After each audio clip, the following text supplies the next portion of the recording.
Bonsoir à tous, bienvenue dans cette édition, le sommaire.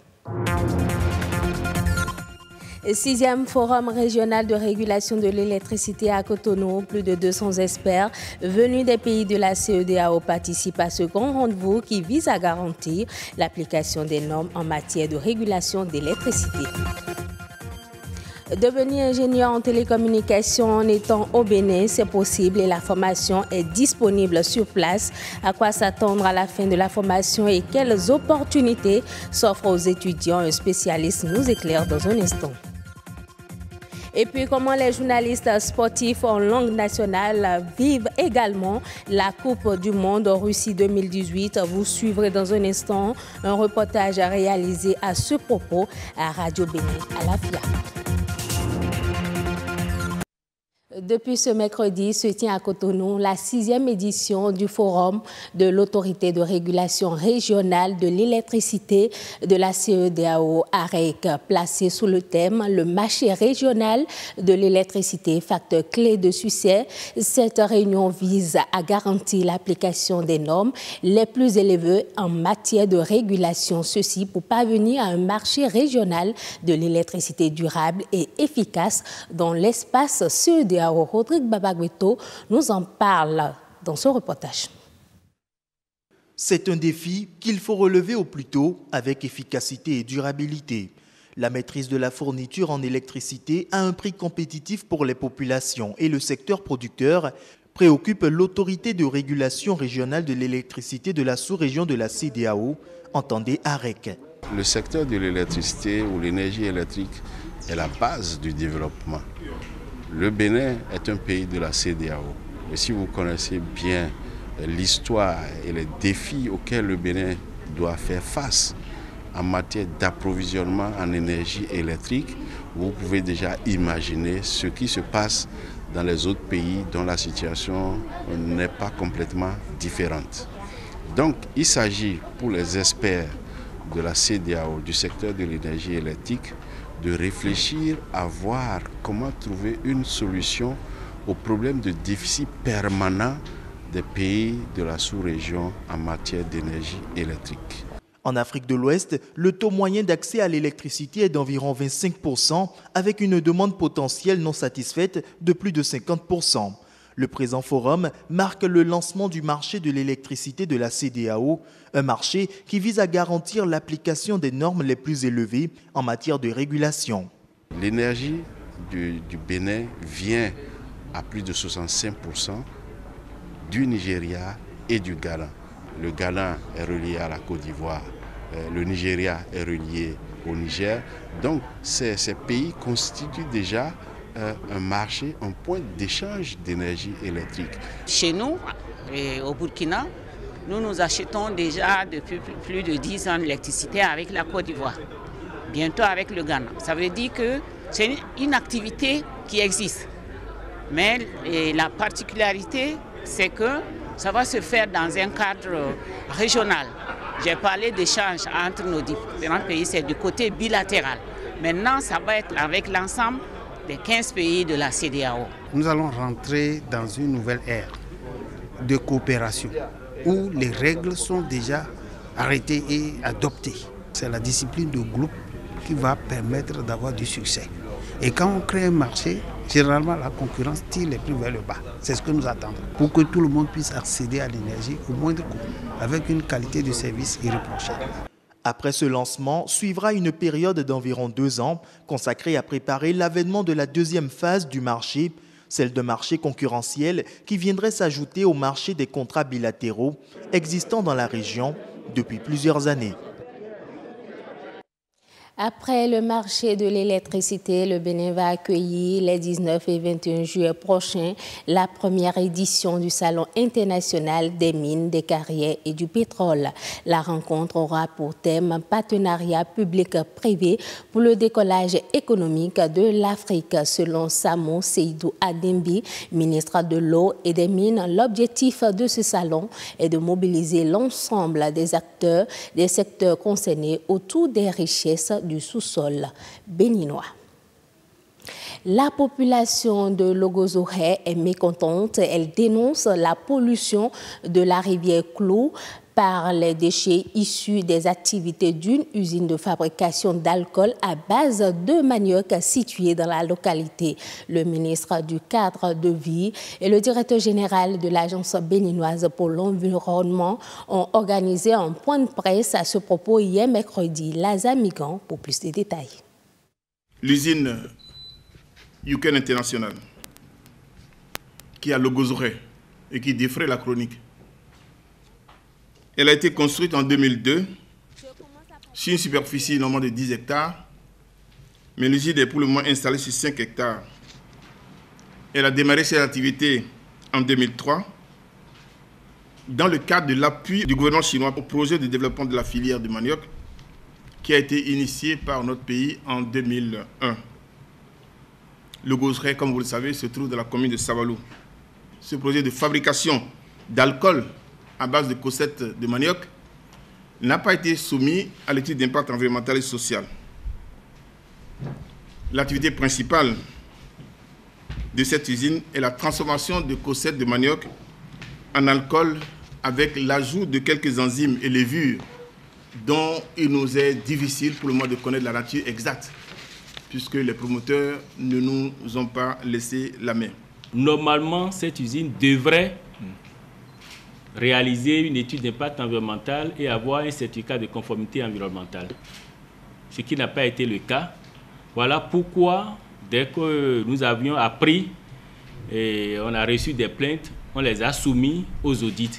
À travers ce point de presse, le ministère du Cadre de vie et de développement durable veut rassurer les citoyens de la veille environnementale en place dans notre pays pour l'assainissement de notre cadre de vie. Nous tenons à dire à nos populations que les tests réglementaires, les outils sont mis en place et sont en cours de renforcement pour garantir, suivant les articles 27, 28 et 29 de notre Constitution, un environnement sain à chaque citoyen. Plusieurs apprenants en télécommunications suivent des formations dans le secteur qui aboutissent à l'obtention d'un diplôme d'ingénieur. Que doit être le contenu de la formation? Quels sont les débouchés? Voilà autant de questions qui trouvent réponse dans cette interview de Fabrice Dako, formateur en télécommunications et réseaux. Ce sont des propos recueillis par Axel Dancy et Boris Aïna. L'ingénieur télécom et réseau, c'est quelqu'un qui réfléchit sur les problématiques qui existent dans une entreprise ou dans un domaine et qui propose des solutions pour régler ces problèmes. Je prends un exemple. Je viens dans une entreprise où ils n'ont pas un réseau pour communiquer. Mon premier travail consiste à mettre en place un réseau, une infrastructure réseau, pour pouvoir permettre à ces gens de communiquer facilement, en n'étant même pas connectés à Internet, mais en étant connectés entre eux, de partager des fichiers. Je viens de régler un problème. Je peux dire, ok, d'accord, puisqu'on nous venons de régler un problème, il faut maintenant se connecter à Internet. Je dois aller maintenant chercher quel opérateur qui puisse me donner la connexion Internet pour satisfaire les besoins de mes clients. Parce que nos clients, ce sont nos utilisateurs. Et donc, c'est eux, on veut rendre la vie facile à ces utilisateurs. Si, par exemple, je connais, je ne sais pas moi, une entreprise qui a une application, je vais dire, pas une application, mais Excel, pour gérer son entreprise. En tant qu'ingénieur, informaticien ou ingénieur réseau, tu vas pouvoir aider cette entreprise à mettre en place une application pour gérer ses ressources. Ressources humaines, ressources matérielles, le stock, la vente. C'est des services que nous sommes appelés à rendre à nos utilisateurs qui sont en fait nos clients. L'emploi dans le domaine des télécommunications existe. Ça existe dans ce cadre où si vous sortez ingénieur d'une école d'ingénieur, vous avez les compétences, les bagages qu'il faut Il vous suffit, je vous assure, il vous suffit quelques entretiens. Les recruteurs voient déjà en vous le génie qui veut me régler des problèmes. Parce que c'est ça son problème. Lui ne vous appelle pas en entretien pour que vous lui racontiez des baratinages. Non, il vous venez pour lui montrer que vous avez la compétence qu'il faut pour régler les problèmes que lui a sur son réseau. Il lui faut des ingénieurs de service. Il nous faut des ingénieurs de service. C'est-à-dire quoi? Des ingénieurs qui sont capables de créer des services numériques que des autres, les ressortissants d'autres pays peuvent venir chercher. Ok, aller au Bénin, ils ont fait ceci comme nous entendons parler un peu de Rwanda. Il y a beaucoup de services qui ont été implémentés aujourd'hui en Rwanda. Aujourd'hui au Bénin, on doit être en mesure de dire, ok, nous avons la compétence qu'il faut bien pour créer des services innovants. La Coupe du monde de football est relayée par tous les médias au quotidien. À l'Office de radiodiffusion et télévision du Bénin, les journalistes en langue font également vivre l'événement à leurs auditeurs. Anthony Alaka et Herman Amégan se sont rendus à Radio Bénin à Lafia pour faire le constat reportage. Les derniers détails se discutent avant la prise d'antenne dans 15 minutes. Nous sommes à Radio Bénin à Lafia. Benoît et son équipe ont initié une émission spéciale pour la Coupe du Monde. Au niveau de Radio Bénin à Lafia, c'est 18 langues qui se côtoient. C'est parfois difficile à gérer, mais nous avons pu trouver 4 langues, à savoir le Fon, le Mina, le Yoruba et avec ces langues-là, j'allais oublier le Dendi, avec ces 4 langues-là, nous alternons. Chacun amène les informations relatives à la Coupe du Monde de façon spécifique et nous faisons un menu. Aujourd'hui, c'est le tour des journalistes sportifs en langue fon de décortiquer l'actualité du mondial.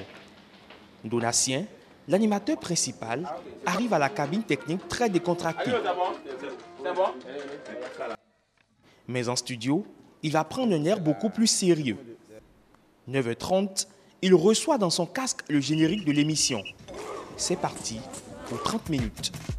Radio Bénin à Lafia, DJ mi debolo gwe mi ton si wesi ku tonu mi pon gamin to lo gantene a daliji mi ton jele si we no a yumlemle gbe oton konu pogo be do Russie to meyo. À la date de notre tournage, au menu de l'émission, la défaite de la Tunisie face à l'Angleterre, la victoire de la Belgique devant le Panama. Ces affiches sont analysées et commentées.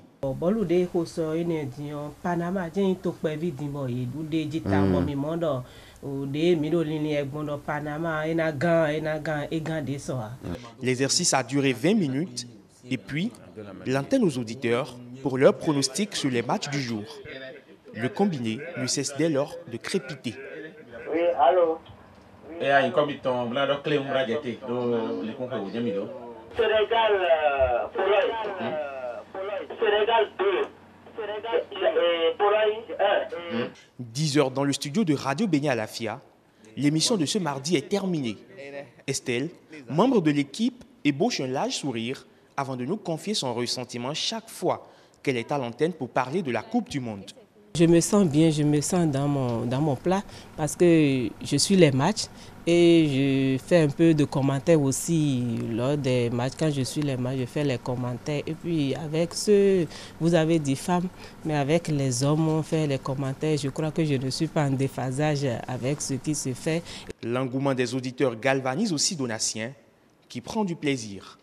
Le foot, c'est la passion la plus partagée, c'est la ferveur. Donc, ça se vit très bien, nos auditeurs sont en contact avec nous, nous sommes le relais, nous sommes le relais et puis ça se passe très bien. Radio Bénin à Lafia est donc aussi aux couleurs de la Coupe du Monde, même si, comme d'habitude, le Bénin n'y est pas. Au Togo, le gouvernement veut raccorder 800 000 ménages et électrifier 550 000 autres ménages via le soleil d'ici 2030.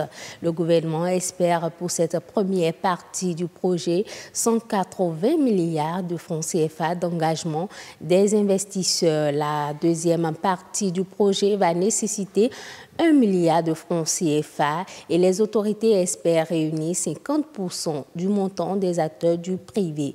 Cette deuxième phase est une combinaison technologique alliant extension du réseau et solutions hors réseau. C'est la fin de cette édition. Merci de l'avoir suivi. À demain.